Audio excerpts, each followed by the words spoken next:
I am Slick Nick, the living legend of hair loss. Something we need to fathom.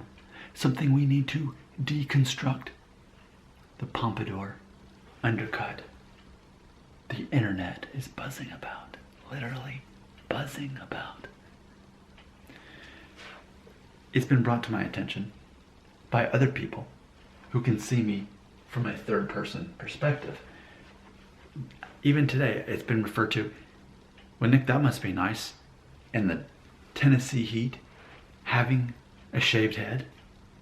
Somebody said that to me earlier today. And even yesterday, my daughter said, Daddy, you shaved your hair again. You got bald head again.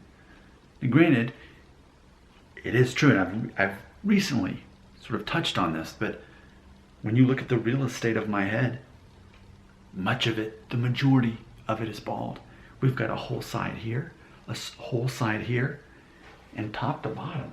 I mean, really, look at that. It goes up to top to bottom. So in theory, 75% of my head is shaved, number one guard. Granted, not number three, it's actually 3 inches on top. So 3 inches of hair on top. Other than that, shaved bald, number one guard.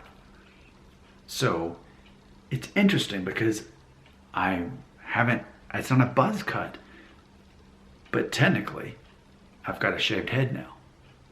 And that's interesting to think about.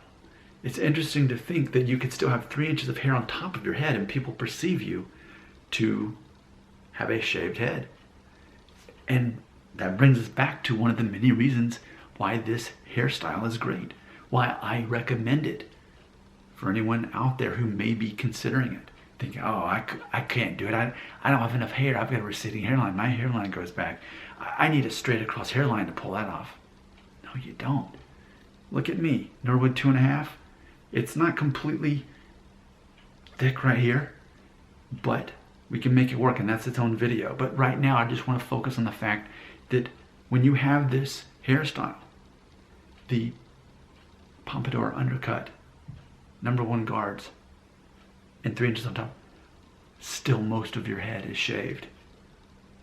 It keeps you cool in the summer.